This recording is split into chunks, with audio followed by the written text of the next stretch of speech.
මම වගේ බාසි රහස් channel එකට ඔයාව ආදරයෙන් පිළිගන්නවා. ඔයාගේ සහකරු හෝ සහකාරිය ඔයාව මගහරිනවද? ඔයාව එපා කියනවද? ඔයාට ආදරේ නෑ කියනවද? නැත්නම් මේ වෙනකොට ඔයාව බ්ලොක් කරලාද? එහෙම නැත්නම් බ්‍රේක් අප් වෙලා දෙන්නම ඈත් වෙලාද?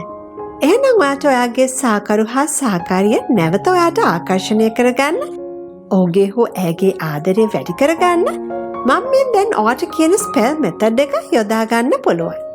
මේක ගොඩක් පවර්ෆුල් ස්පෙල් මෙතඩ් එකක්. හැබැයි ඔයා මේක කරන්න ඕන හොඳ ධනාත්මක මනසකින් හෝ හොඳ ධනාත්මක හිතකින්. හිත කලබලයි නම් හිතට දුකක් ඇති වෙනවා නම් මෙම මෙතඩ් එක සාර්ථක කරගන්න බෑ. ඒ නිසා මනස සංසුන්ව සැහැල්ලුව තියෙන අවස්ථාවක පමණක් ඔයා මේ මෙතඩ් එක කරන්න පටන් ගන්න. ඔයාට මෙම ස්පෙල් මෙතඩ් එක වෙනත් ඕනෑම ස්පෙල් මෙතඩ් එකක් කරන අතරතුර වුණත් කරන්න පුළුවන්. කැමති ඕනෑම වාර ගණනක් කරන්නත් පුළුවන්. මේක හවස හෝ රාත්‍රී කාලයේ කරන්න පුළුවන් නම් වඩා ප්‍රතිඵලදායකයි.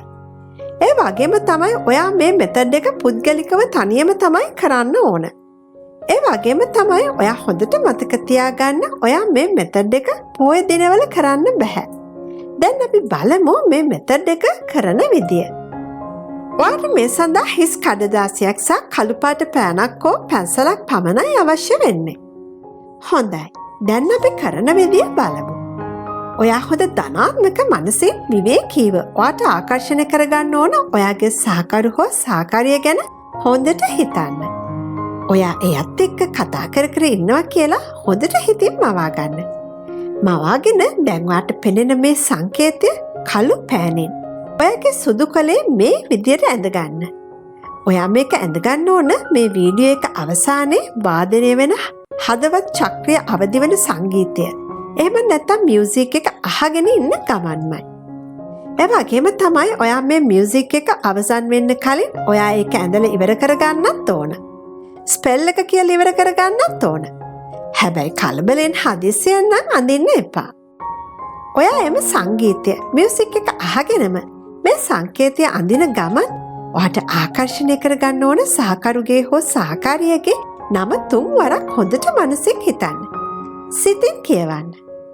ඔයා මෙම මෙතඩ් එක කරනකොට මෙම පසුබිමින් ඇහෙන සංගීතයට ඔයාගේ අවධානය දෙන්න අවශ්‍ය නැහැ. ඒක ඔයාගේ කන් දෙකට ඇහුණාම හොඳටම ප්‍රමාණවත්. ඔයා මේ මියුසික් එක ඉවර වෙන්න කලින් මෙම සංකේතය ඇඳලා ඉවර කරගෙන ඔයා දැන් මම සඳහන් කරන්න යන ස්පෙල් එක 3 වරක් කියවන්න. එම ස්පෙල් එක තමයි මේ. මම දැන් ඔයාට කියන්නේ. මම ඔබට එවන මෙම පණිවිඩය ලැබිලා මට කතා කරන්න. දැන් ඔයාට පැහැදිලිද? මම ඔයාට නැවතත් කියන්න. ඔයා කියවන්න ඕන ස්පෙල් එක තමයි මම ඔබට එවන මෙම පණිවිඩය ලැබිලා මට කතා කරන්න. දැන් පැහැදිලිද? හොඳයි. ඊළඟ පියවර හැටියට ඔයා සංකේතය ඇඳගත් කොලේ සංකේතයට උඩින් ඔයාගේ සම්පූර්ණ නම ලියන්න. කැමති ආකාරයට ඔයාගේ නම් දෙකක්වත් ලියන්න.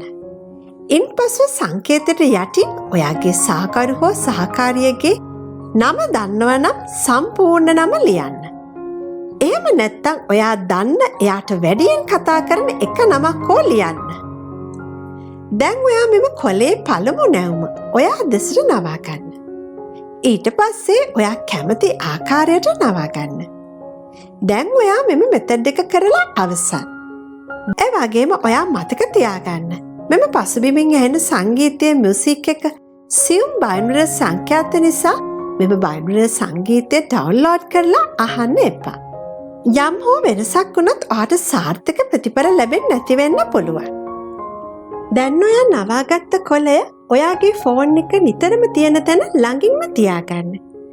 ඔයාගේ ෆෝන් එක charge කරන වෙලාවට වුණත් මෙම කොලය ඔයාගේ ෆෝන් එක ළඟින්ම තියාගන්න. කැමති නම් ෆෝන් එක කේස් එක ඇතුලේ දාලා තියාගන්නත් පුළුවන්. ඒ කියන්නේ ඔයාගේ ෆෝන් එක ළඟ ඔයත් සමගම මෙම කොලය තියෙන්න ඕනේ කියන එකයි. ඔයාට මෙම මෙතඩ් එක නැවත නැවත කරන්න ඕන නම් ඔයා කරන්න ඕන සෑම දවස් 2කට වරක්.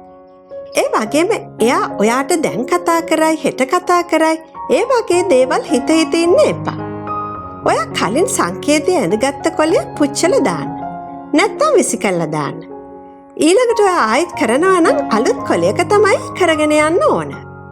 මෙම ස්පෙල් එක කරන වාර ගණන අනුව ඔයාගේ සහකරු හෝ සහකාරියට ලැබෙන පණිවිඩ ගාන වැඩි වෙනවා. ඒ නිසා වැඩි වාර ගණනක් කිරීම සුදුසුයි.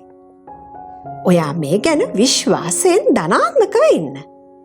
ඒ වගේම ඔයාගේ ආදර ප්‍රාර්ථනා සාර්ථක වෙන්න කියලා මම ප්‍රාර්ථනා කරනවා. ඔයා මගේ වීඩියෝ එකට කැමති නම් ලයික් එකක් දාන්න. ඒ වගේම මාව සබ්ස්ක්‍රයිබ් කරලා තියාගන්න. දැන් ඔයා මේ මෙතඩ් එක කරගෙන යන්න ඕන මියුසික් එකට සවන් දෙන්න.